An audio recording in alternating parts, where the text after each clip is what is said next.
Hey guys, Caleb from 3 to Pass bringing you our ZORGA deck profile. It's our second deck profile on the channel. You might have seen Tyler's Varroa deck profile, but let's get started. We're doing the ZORGA NADIR ride line. I'm running it over Ranker, Chain, and Husk Dragon just because I really value that top 7 search to both hopefully put a roaming prison dragon in drop and add like a selected order to hand. I just value that more over the draw too. Ideally, you'd want to dump a prison dragon, get maybe a grade 1 order, play the order, call the dragon back out, and just go nuts. The rest of the ride line's explanatory. Pretty staple stuff for ZORGA, right? 3 persona ride, no introduction needed. You can bounce it back with Shadow Cloak if for any reason it's in your drop. I don't really ever do that. Normally I'll just hard draw into it and keep it in my hand. Of course, we're running the 4 copies of Roman Prison Dragon. This is the best card in your deck. Mulligan until you hit this card if you don't already have it in your hand. And get it in the drop by any means necessary. Even if you have the energy cycler in your hand and this, if you're choosing to discard to ride, just discard this because the value you get is crazy.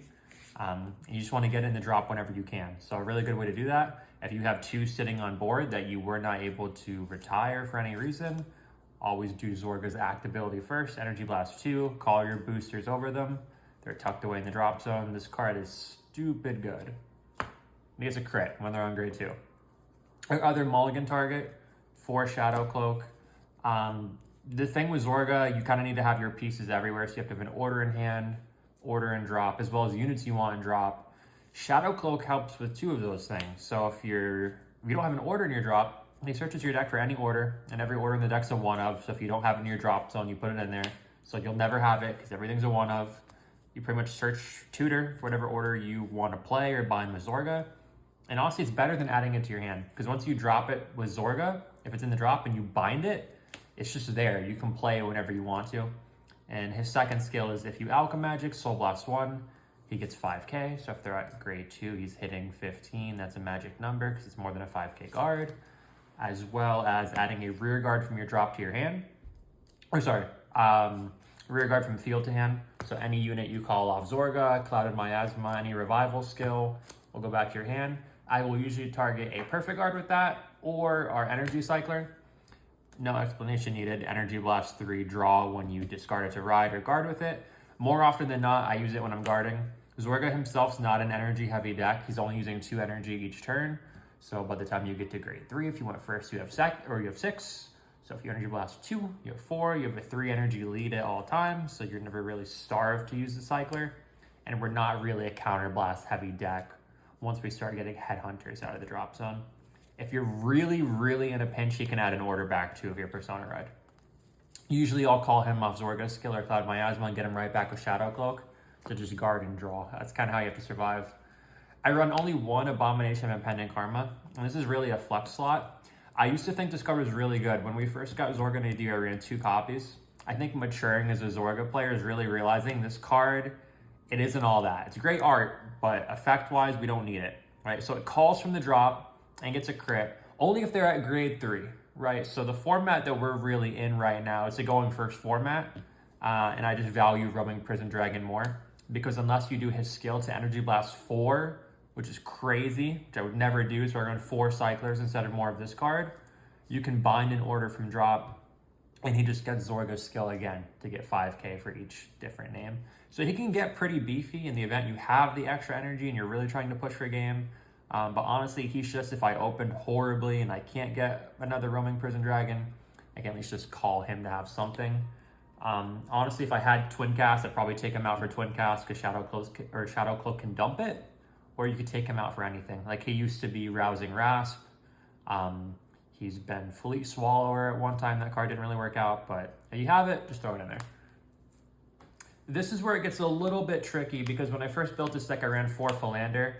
And I'm gonna get right back into what I said about us being in a going first format, a rush heavy format. Philander is great because it checks the top 5 and it can dump dragons, it can dump karma, it can dump orders.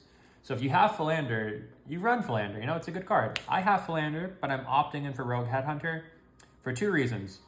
1, I said we're not a counterblast heavy deck. This is why. Whenever he's called, if you Alchemagic an order, you reduce the counterblast by 1, and it stacks. So if you have 2 in the drop and you call 2 with ZORGA's skill, your counterblast is reduced by 2.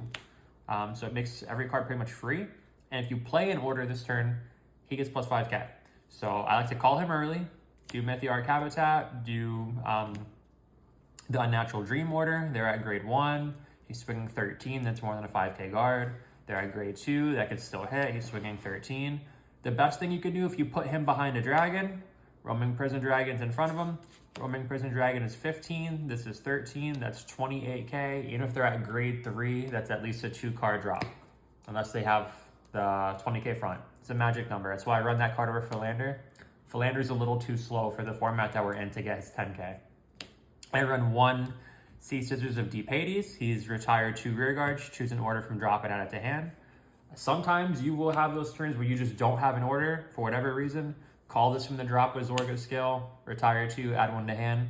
If for any reason this card's still on your board during your turn and you have dragons on board, retire 2 dragons, get an order. That's probably the freest thing you can do in this deck because the dragons call right back.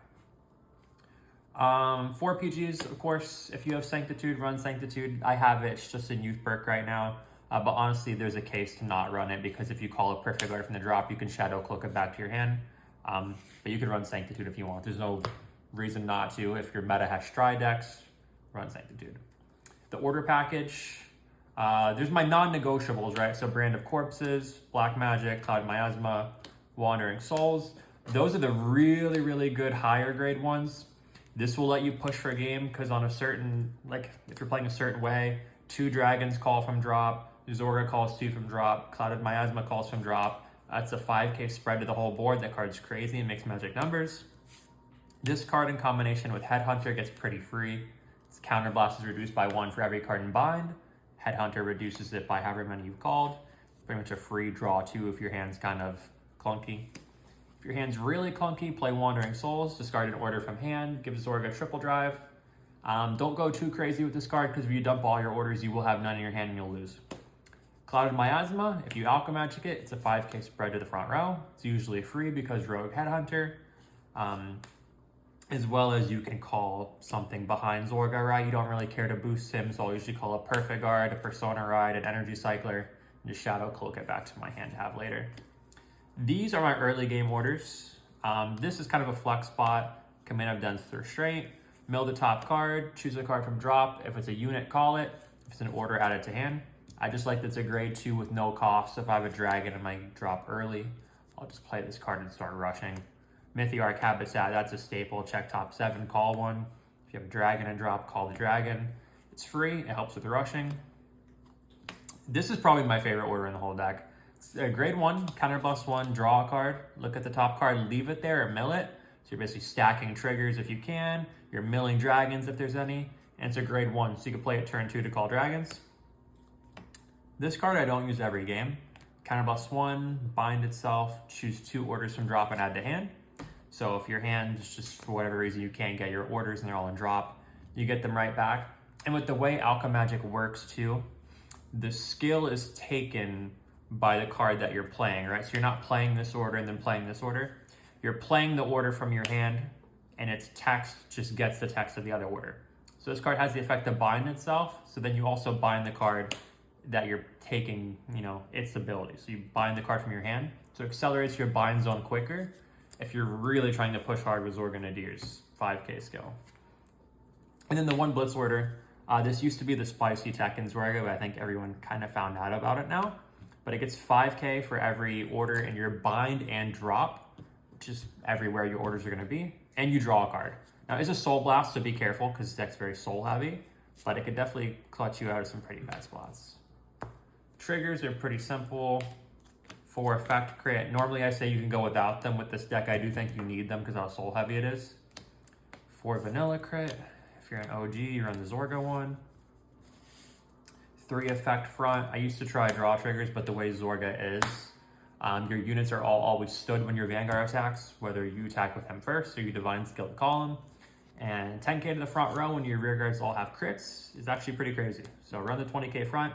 And we don't draw a lot of cards. So the cards that we do draw need to be impactful. So a 20k shield is better than having 2 5k shields I have to drop in my hand, or 2 10k shields. 4 heals, I just run vanilla, but based on your meta, run whatever. I think the best ones personally are the ones where a unit attacks twice to get the additional power or the additional shield. 1 Bless Favor Overtrigger. Destroy KO over trigger is stupid good, but I would recommend playtesting with the red Cray Elemental one because it gives the unit after attacks the ability to stand, and standing the dragon with the crit is pretty dumb.